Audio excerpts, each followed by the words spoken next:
José Manuel Díaz Salazar.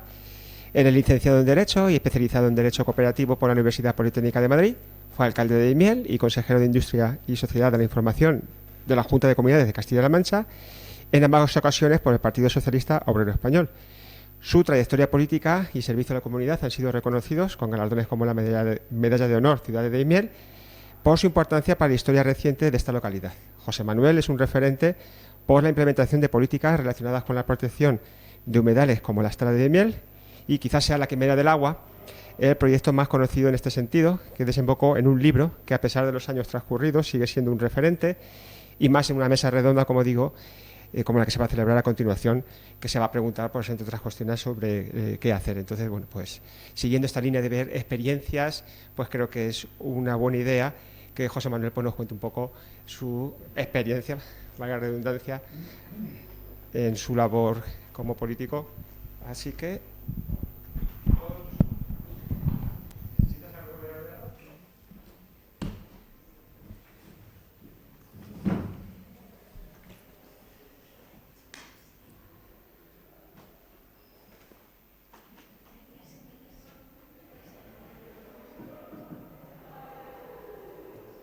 Voy a ponerme el cronómetro porque tiendo a expandirme y no me gustaría.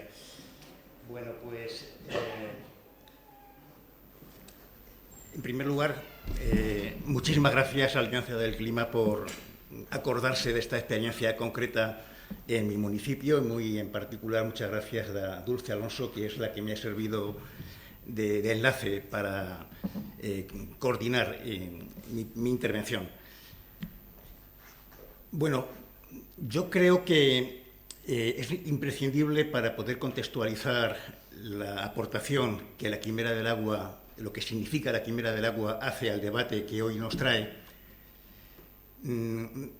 contextualizarlo políticamente, contextualizarlo sociológicamente y contextualizarlo en un momento determinado en el que accede al Ayuntamiento de Daimiel por primera vez desde la transición democrática un partido de izquierdas, que yo tuve el honor de encabezar, por parte de integrantes que la mayoría éramos independientes, pero que veníamos desde distintos compromisos en otros ámbitos distintos al político, junto con otros compañeros que ya habían estado ejerciendo la labor de oposición, como por ejemplo mi compañero Pedro Avilés, entonces responsable de la Agencia Agraria de Extensión Agraria en nuestra localidad. Y contra todo pronóstico ganamos las elecciones, y la ganamos con mayoría absoluta, sin tener, exceptuando aquellos dos compañeros que habían estado en la oposición, la más mínima idea de lo que era gobernar un ayuntamiento, y además un ayuntamiento tan endeudado que no pudimos ni siquiera pagar la primera nómina, porque ni siquiera nos podíamos endeudar, y tuvimos que enfrentarnos, por lo tanto, a la escasez económica absoluta, unida a la ignorancia concreta a la hora de gestionar un ayuntamiento.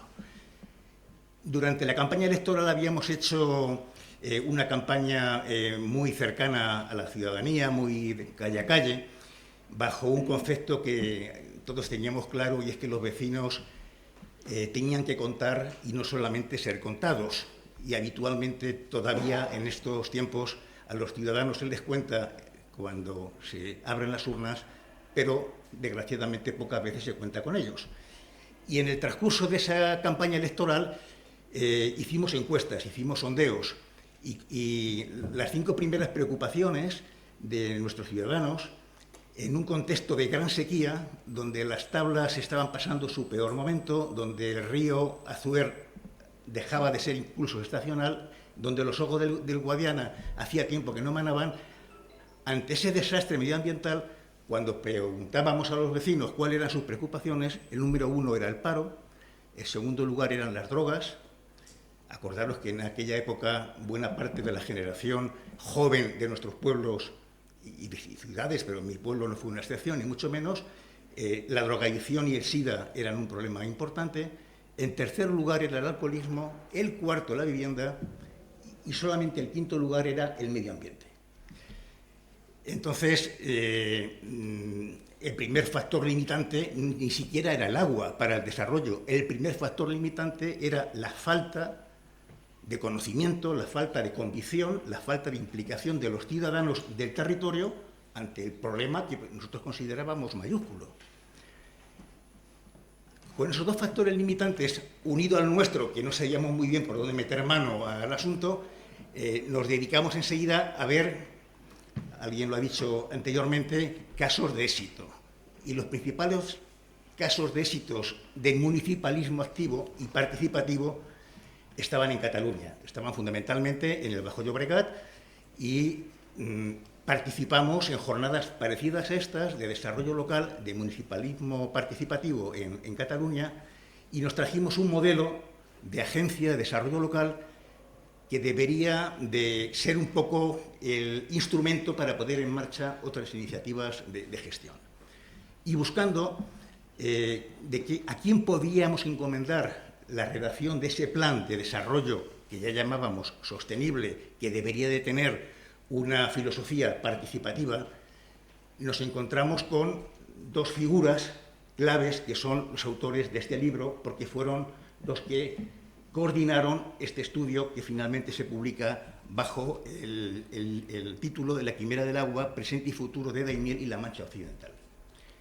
Uno es Juan Serna. Juan Serna es un activista extremeño que se distinguió durante mucho tiempo en Extremadura en el movimiento contra la central nuclear de Valdecaballeros. Y había liderado unas estrategias de participación, de implicación ciudadana que consiguieron, junto con otro tipo de decisiones, frenar la central nuclear de Valdecaballeros. Pero ya lo teníamos identificado, los que veníamos de atrás, teniendo una sensibilidad particular por el ecodesarrollo, que Juan Serna era un elemento de un pueblo pequeño de Villanueva de la Serena que había conseguido hacer cosas que nos parecían dignas de emular. Y para que no fuera solamente una cuestión de activismo, sí queríamos que este trabajo se hiciera bajo la técnica de investigación social, de participación colectiva, y por lo tanto que hubiera una metodología, que no fuera solamente voluntarismo activo, muchas veces militante, muy meritorio, pero a veces ausente de rigor. Y localizamos a Mario Gaviria. Mario Gaviria ya falleció hace unos años, es uno de los sociólogos que primero introdujo en España el pensamiento conservacionista, sobre todo lo trajo de su etapa en California, y que por entonces era un profesor de la Escuela de Trabajo Social de Pamplona. Y Mario Gaviria complementaba mucho la figura de Juan Serna, porque la complementaba en el sentido de introducir método, de introducir experiencia en trabajo social y de investigación participativa. Los juntamos, les hablamos a grosso modo de lo que pretendíamos, se sintieron interesados en echarnos una mano, nos pidieron unos datos y en 15 días lo que me dicen es: José Manuel, tú no necesitas, tu pueblo no necesita un plan de desarrollo, tu pueblo lo que necesita es un plan de supervivencia. Porque el índice de paro es tremendo, las aguas del acuífero 23 no dejan sino bajar año tras año y no hay una estrategia de ningún tipo. Entonces, es que las previsiones que hacemos es que en pocos años Daimiel se va a enfrentar a un problema que no es de desarrollo, es de supervivir, de supervivencia. Y bueno, pues fue lógicamente muy preocupante escuchar de dos personas que nos merecían todo el respeto una primera calificación de nuestra realidad. Nos faltaba una tercera pata, y es que ellos no podían ser los adjudicatarios de un contrato que no podíamos pagar porque no teníamos, como les decía, presupuesto, pero que ellos tampoco tenían pues una consultora, una empresa al uso como para poder dirigir un pliego de condiciones a ese contrato. Entonces, de su mano, contactamos con una organización conservacionista alemana, el Fondo de Patrimonio Natural Europeo, que ya estaba establecida en Madrid y que tenía una especial preocupación por los humedales y por las aguas subterráneas en Europa.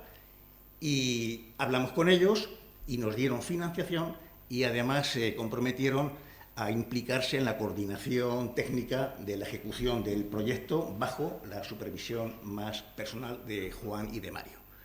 Y así se empieza pues, a unir, antes de empezar a hacer nada, Pues primero, pues un compromiso político que creíamos que estaba bien centrado, como os acabo de decir, sobre todo contando con la gente del territorio, con una implicación, con una participación de la misma como premisa indispensable si después queríamos conseguir el objetivo final, y era asemejarnos un poco a lo que ya en Aragón empezaba a tener éxito, que era una cultura popular del agua. Bien, pues eso es lo que subyace básicamente en este libro. Una técnica de investigación social, una técnica de implicación participativa de todo el territorio de la localidad, de todos los sectores, que después, en muy poco tiempo, intentamos trasladar al resto de los municipios asentados en los 5.000 kilómetros cuadrados que tiene el acuífero 23 y 41 municipios. Porque, lógicamente, enseguida nos damos cuenta que aún en el mejor de los casos de que consiguiéramos que los resultados de la estrategia dieran sus frutos, aunque fuera a medio plazo, en Daimiel, sería inútil si el resto de los municipios asentados y extrayendo agua y por lo tanto implicados en el futuro del acuífero 23 no hacían las cosas de forma parecida. Y de ahí empezamos a trabajar primero a nivel interno, ahora detallo algunas de las estrategias, y en poco tiempo creamos ya la primera asociación comarcal que se llamó Tierra y Agua, que implicaba a los municipios más del entorno de las Tablas de Daimiel: Villarrubia de los Ojos, Las Labores, Arena de San Juan, Puerto Lápice y Villarta de San Juan. Y intentamos trasladar a ellos, animarles a sus alcaldes y a sus corporaciones a que hicieran algo parecido a lo que ya en Daimiel veníamos haciendo, para que de la forma más rápida posible se pudiera simultanear a forma de mancha de aceite la experiencia que estábamos entonces realizando en Daimiel. Aquello se constituyó, fue más fácil de lo que pensábamos, y nos conjuramos para buscar financiación europea para empezar a promover iniciativas que fueran alternativas a las tradicionales en nuestra localidad. Y fuimos los precursores del primer plan estratégico, el programa LEADER de desarrollo rural, que se puso en marcha en nuestra zona. Con el transcurso de los años, esta asociación Tierra y Agua, con este ámbito geográfico que he dicho, se amplió hasta la laguna de Ruidera y se convirtió en la Asociación del Alto Guadiana Mancha, que engloba a todos los municipios desde Ruidera hasta las Tablas de Daimiel.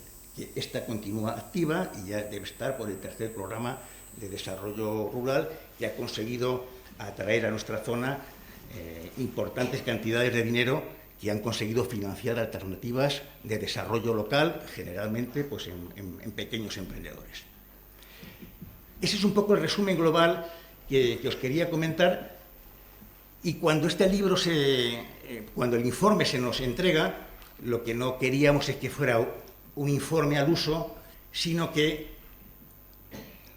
Juan Serna, activista, como os decía al principio, se comprometiera con su equipo a gestionar el plan. Que no se encargaran simplemente como una consultora que nos entrega un informe y dice, pues ahora ahí os las veréis, sino llegamos a un acuerdo con ellos para que se encarguen de la gestión de la Agencia de Desarrollo Local, y Juan pues trae de su equipo de Extremadura, que ya muy batallado en 1000 frentes, y empiezan a gestionar la Agencia de Desarrollo Local de Daimiel durante 4 años. Y la segunda cuestión que pretendíamos con el informe es que no se quedara pues, en el archivo del ayuntamiento, sino que se pusiera a disposición de toda la ciudadanía. Y este libro se entregó de forma gratuita a todas las familias de Daimiel. Todas la tuvieron. Y se repartió a todas las bibliotecas de cada uno de los pueblos, de los 40 pueblos que están encima del acuífero 23. Y se puso a disposición de organizaciones sociales, ambientales, con el propósito de que tuviera la mayor divulgación posible. Bien, pues nos sirvió de mucho estímulo que una editorial tan importante como Editorial Siglo XXI, que sigue siendo una gran editorial, pero entonces era una editorial de cabecera, se encaprichara tanto con el trabajo que nos editó el libro prácticamente a coste cero. El resto son ayudas, subvenciones que conseguimos de un sitio y de otro, pero al final en el catálogo de siglo XXI pues estuvo, ya está descatalogado hace tiempo, estuvo este libro, lo cual nos daba notoriedad, nos daba trascendencia a la hora de poner a disposición de la comunidad científica ambiental pues el resultado de nuestro modesto trabajo. Y el otro libro que también surgió unos años después como divulgación de acciones concretas de promoción de cooperativismo social, de economía social en resultado de la sugerencia de este informe, es este libro de Juan Serna que se llama Empleo Verde, que también editó el Ayuntamiento de Daimiel con Icaria, donde se explica toda la génesis que consistió en poner en marcha 3 experiencias, una siempre con colectivos desfavorecidos, uno tenía que ver con la recuperación de una raza de gallina autóctona, la raza de gallina negra, por un lado recuperación de una raza que estaba en vía de extinción, segundo la producción y comercialización de huevo ecológico, de huevo de campo, por parte de mujeres del barrio del Alto, que siempre ha sido el barrio, ya no tan acusadamente como antes, el barrio más marginal de Daimiel. Antiguas jornaleras, muchas eran hijas de carriceros, de pescadores de las tablas. La otra iniciativa que narra este libro es la cooperativa Jabeco, que se promovió para la integración social de discapacitados físicos, que consistió en elaborar jabón natural a la antigua usanza y productos para la cosmética natural. Y la tercera fue con pequeños ganaderos de oveja manchega que se constituyeron en cooperativa quesera y pusieron en marcha la primera quesera cooperativa de Daimiel, con una marca de quesos que sigue siendo muy prestigiosa, aunque ya la cooperativa como tal desapareció por envejecimiento de los promotores. Eran ganaderos pequeños y muy mayores y no hubo sucesión generacional, y hoy está en manos de un empresario local. Bueno, pues estos son los 2 libros muy relacionados, por si alguien quiere conocer un poco más de cerca acciones concretas que se derivaron de este estudio. Bien, pues yo creo que aquella metodología y aquella iniciativa sigue estando vigente, porque por desgracia la situación ha mejorado en algunos aspectos, en otros no, pero sigue siendo básicamente igual de dramática. La falta de conciencia social de los ciudadanos sigue siendo igual de baja. Cuando en los siguientes años, cuando mi equipo y yo estuvimos en el ayuntamiento, cada 4 años hacíamos encuestas cualitativas y, a pesar de nuestro esfuerzo, el problema del agua nunca estaba en las primeras preocupaciones. Y me temo que si hoy hiciéramos una encuesta en cualquiera de los pueblos y le preguntamos a los ciudadanos cuáles son las principales preocupaciones o las principales amenazas para el futuro, me da la impresión que el acuífero 23, el agua y los humedales no van a estar. Entonces, es un fracaso que creo que debe de merecer reflexiones que no proceden ahora. ¿Qué hicimos nosotros para intentar combatir esa desinformación? Primero, uno de los encargos de este informe era acceder al conocimiento de la información que no estaba al alcance de la ciudadanía, ni siquiera de los ayuntamientos. La información agraria, la información del acuífero, cuál era el mapa de cultivos, cómo estaba distribuida parcelariamente el territorio, quién tenía la titularidad, pero quién el uso de la tierra, cuánta agua había, cuánta agua se gastaba, cuáles eran los escenarios. Todo eso era imposible de concretar si no había un conocimiento exhaustivo de la información. Una de las grandes aportaciones del trabajo de Juan y de Mario es un acceso a esta información, que no fue fácil de conseguir, racionalizarla, compararla, situarla de una forma fácil de entender y ponerla a disposición no solamente del ayuntamiento, sino de todos los poderes públicos que tenían que tomar decisiones que, contra todo pronóstico, tenían información parcelaria. Los de agricultura sabían mucho, los de agricultura, los del agua, pero casi nadie tenía sistematizada la información. Bueno, esto sí se consigue en ese momento determinado. La otra iniciativa concreta que desarrollamos es, bueno, vamos a ver cómo conseguimos que la gente entienda qué es esto del acuífero, cómo funciona el acuífero, cómo está interconectada pues, toda la cuenca alta del Guadiana, y rehabilitamos un edificio, un antiguo instituto laboral de un arquitecto de milenio, Miguel Fisac, que había construido un instituto laboral en los años 60 utilizando técnicas de arquitectura popular manchega, pero que estaba absolutamente hundido.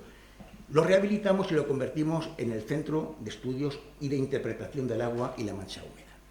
Y encargamos a los mejores maquetistas que el Ministerio de Medio Ambiente nos financió para construir maquetas donde fuera fácilmente entendible cómo funciona el acuífero, la interconexión y qué ocurre cuando yo pulsaba en una tecla de la maqueta, si la pluviometría sigue bajando, si la extracción sigue subiendo, cómo va a ir bajando el nivel freático, y que no basta con que lo hagamos solamente bien unos, sino que tiene que ser un compromiso colectivo. Eso unido pues, a otras formas interpretativas de carácter museográfico propia de un centro de interpretación. Y en ese centro de interpretación del agua empezamos a hacer pasar a todos los colegios, de todos los cursos, a todas las promociones de los institutos de Daimiel, e invitamos a los de la comarca. Unos se implicaron más y otros se implicaron menos, pero durante un tiempo había un dinamismo en ese centro que realmente era efectivo. La otra iniciativa que pusimos en marcha es cuando preguntábamos en las encuestas ¿a cuántos metros crees que está el pozo de captación del agua de Daimiel, que está en plenos ojos del Guadiana, un sitio súper representativo? 6. Bueno, pues cuando yo era pequeño, en casa de mi madre, pues había un pozo, tirábamos el cubo, estaba a 10, 20, entonces estaba a 35 metros.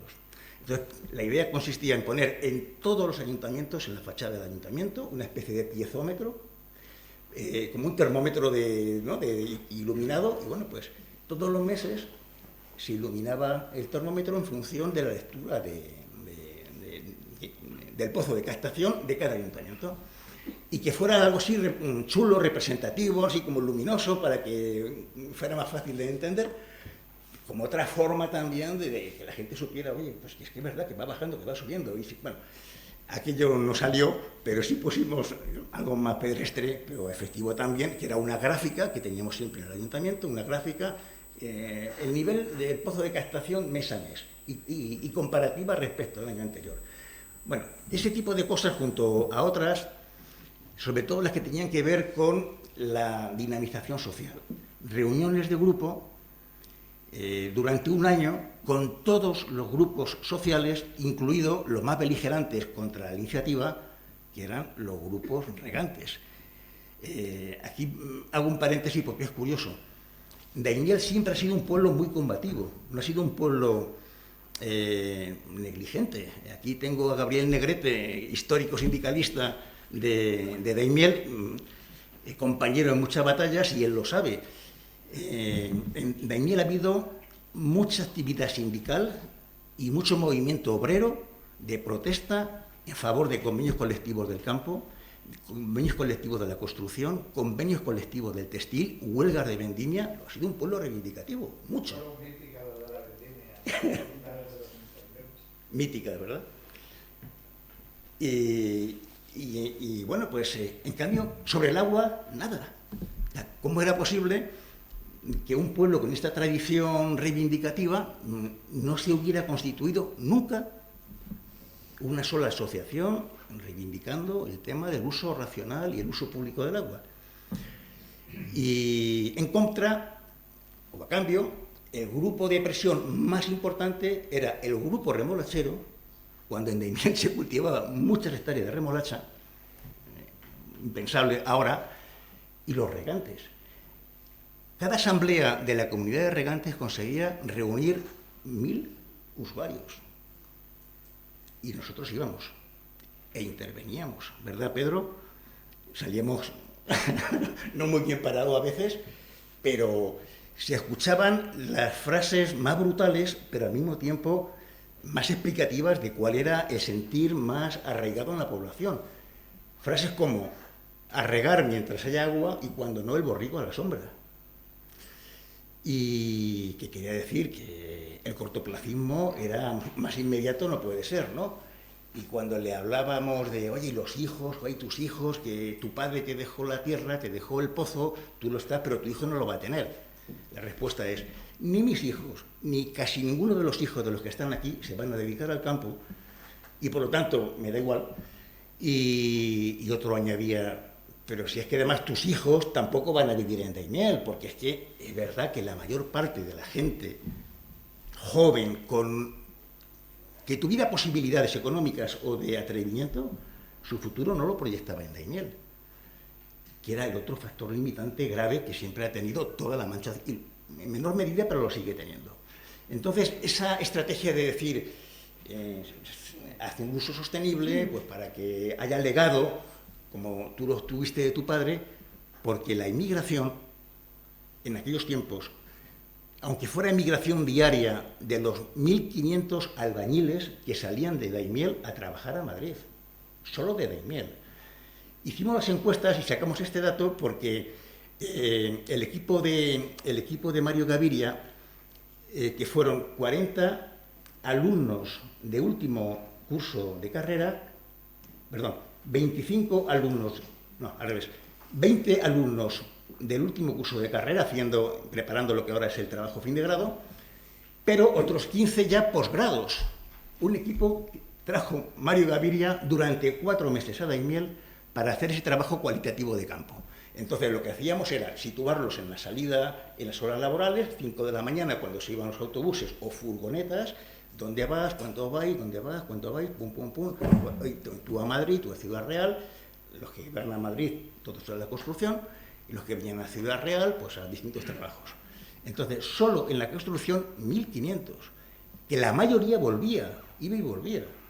Y los que no volvían se quedaban a dormir en las pensiones más inmundas de Madrid. Esos eran buena parte hijos de los agricultores que decían, ya mayores, que decían que mis hijos... Y me dice de mis hijos, y mis hijos están en Madrid y tal, ¿no? Y, por lo tanto, no era fácil trasladar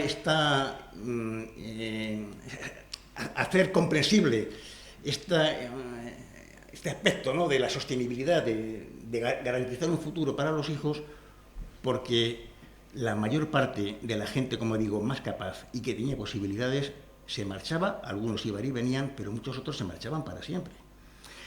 Bien, pues, al mismo tiempo que hacíamos me faltan, según esto, 3:43 minutos, me cortas cuando sea, pero al mismo tiempo que hacíamos este trabajo de divulgación, de concienciación, con muchos grupos, con muchas jornadas, teníamos también la obligación de demostrar que era posible nuestro equipo de gobierno, que por cierto, todo este trabajo al que nos dedicamos la primera legislatura nos supuso casi perder las elecciones. Ganamos las elecciones en el 91 con 10 PSOE, 8 PP, 1 Izquierda Unida, 1 CDS. La primera legislatura la dedicamos mucho a este tipo de trabajo y descuidamos seguramente otros. Y cuando llegaron las siguientes, empatamos con el PP y gobernamos gracias a Izquierda Unida. Luego, el hacer este trabajo de implicación tal, pues tiene su coste político, que lo asumimos. Es verdad que luego la tercera y la cuarta legislatura ganamos por goleada. La tercera legislatura ya fueron 11 PSOE, 6 PP, y la cuarta 11 PSOE, 6 PP. Entonces, a medio largo plazo sí que obtuvimos un respaldo de las iniciativas que surgieron en buena parte de esta reflexión de buscar alternativas, y es a lo que me voy a referir para terminar. ¿Cómo buscamos alternativas para que esa inmigración al que aludía y que era un factor limitante encontrara motivos para proyectar su futuro en Daimiel? La vivienda, si salía en uno de los principales problemas de la gente más joven, pues se modificó radicalmente la norma subsidiaria de planeamiento, se hizo un plan general de urbanismo, la primera vez que Daimiel tenía un plan general, y el primer pueblo de menos de 20.000 habitantes en tener un plan general en Castilla-La Mancha. A partir de ese momento lo que hacemos es bajar la edificabilidad en el centro, porque lo que estaba sacando al mercado para la gente que quería una vivienda eran pisos de VPO de 90 metros en un pueblo como Daimiel, con un territorio vastísimo, y calificar como urbanas toda la periferia de Daimiel, que estaba degradada, convertida en cercados, en basureros, para, ensanchando la oferta de suelo, sacar edificabilidad que permitiera cooperativas de vivienda y un fenómeno muy fácil en Daimiel con tanto albañil, que era el de la autoconstrucción. Si tú favorecías que la gente tuviera un suelo a un precio, una parcela a un precio razonable, donde hacerse su casita, tener su jardín, tener sus árboles, tener espacio y su pequeño microclima allí a un precio razonable, pues el albañil de autoconstrucción se terminaba haciendo su casa, porque le ayudaba el fontanero, el albañil le ayudaba al fontanero, al pintor, al electricista, y si lo hacían en régimen de cooperativa, pues aún más fácil. Y en muy poco tiempo cambiamos el modelo de tipología habitacional en nuestra localidad, unido a la promoción de viviendas sociales. Quien entra a Daimiel por el río, viniendo por la antigua carretera de Madrid, la primera promoción de viviendas que se encuentra son 100 viviendas sociales que promovió el Ayuntamiento con la Junta, que las que están enfrente del Lidl, para los que son de Daimiel, que realmente son modélicas, o sea, se aleja mucho de lo que se considera vivienda social tipo las 3.000 de Andalucía, ¿no? Y bueno, pues... me estoy un poco quizá concretando en exceso. Luego, ¿cómo facilitamos vivienda para que la gente tenga por lo menos esto más fácil? ¿Y cómo conseguimos atraer industria para que en Daimiel la alternativa de empleo se cualifique y para que el perfil del vecino, el perfil de vecino de Daimiel también cambie? Porque a mayor perfil profesional o de capacitación, pues se suponía que habría más permeabilidad a planteamientos de este tipo. En un tiempo récord generamos suelo industrial, contra todo pronóstico se fue llenando poco a poco, y en un tiempo muy razonable conseguimos captar inversión industrial muy intensiva en mano de obra, pero que además fueran empresas que fueran empresas locomotoras y que fueran empresas gancho. En la actualidad, hoy en Daimiel hay 1.800 empleos industriales, 1.300 que son los que facilita una multinacional danesa, es la líder mundial de palas eólicas, Vestas, son 1.700, y la empresa agroindustrial García Carrión, que montó una factoría, también donde están 400, 500, más Albinesa, que antes era una antigua alcoholera, y ahora hoy... sí, lo he hecho, ya estoy muy alejado del día a día, pero si hiciéramos una comparación de lo que era la tipología de empleo que Daimiel facilitaba a los ciudadanos en principio, mediados de los 90, y los que hoy facilita, pues claramente se ha hecho un vuelco de la situación. El empleo mayoritario de Daimiel nunca fue el campo, menos ahora, no es el comercio, no es la hostelería, no es la construcción, es empleo industrial, y empleo industrial que no es contaminante. Bueno, pues termino aquí porque los 30 minutos ya me ha avisado el móvil de que ya los he consumido, pero la conclusión es que pienso que sigue habiendo buenos informes, buenos estudios, un mayor diagnóstico de la situación, mejor que nunca, pero ajena al territorio. Y que en el territorio sigue siendo muy difícil, y me consta el empeño de muchos de los que estéis aquí, de poner en marcha en nuestros pueblos iniciativas locales que cuenten con la gente, para que la gente se implique, que no tenga que venir un doctor profesor, un doctor académico, una gran consultora, por supuesto un funcionario de cualquier administración, a decir lo que tienes que hacer, porque la gente ya no lo cree, porque se considera de que los han engañado muchas veces. Y termino con la última reflexión. Yo siempre he defendido que la mancha húmeda asentada en la cuenca alta del Guadiana, por justicia, hubiera merecido que se le hubiera incorporado a la reconversión económica que otros sectores en España tuvieron a su favor.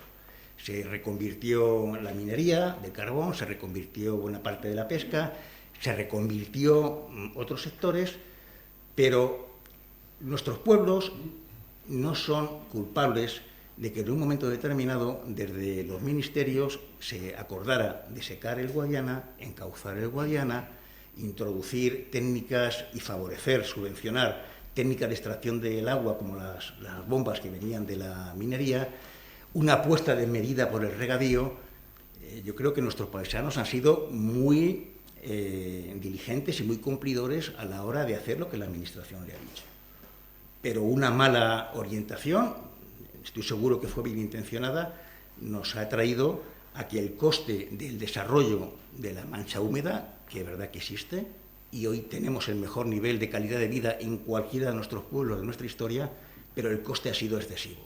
El coste ha sido la desaparición de una riqueza impagable. Y el coste ha sido enfrentarnos a una permanente espada de Damocles que cada vez se acentúa más, que es qué va a ocurrir cuando, en lugar de depender del acuífero, nos quieran hacer depender de la tubería del trasvase de Tajo a La Mancha. Yo creo que eso será el principio del fin. Si la gente de nuestros pueblos, en un momento determinado, ya comprobara que ya no se abastece del acuífero, luego hay que cuidarlo, además de por los patos, sino que el agua me la traen de la tubería, es cuando definitivamente el acuífero tendrá motivos muy importantes para sentirse definitivamente abandonado a su suerte. Entonces, gracias de nuevo a todos los promotores, a todos los que estáis beligerando. Gracias porque sois realmente imprescindibles, sois pocos y deberíamos de entre todos ver cómo conseguimos que seáis muchos o seamos muchos. Pues nos va la vida en ello. Pero hagamos compatible los estudios metodológicos, científicos, imprescindibles, sin ello no se puede hacer nada, pero veamos a ver qué podemos hacer más para que la interacción social, para que la implicación ciudadana se crea esto, que es que no se lo creen. Y a partir de que cuando se lo crean sea más fácil subirles al carro. Pues nada, un placer y muchas gracias.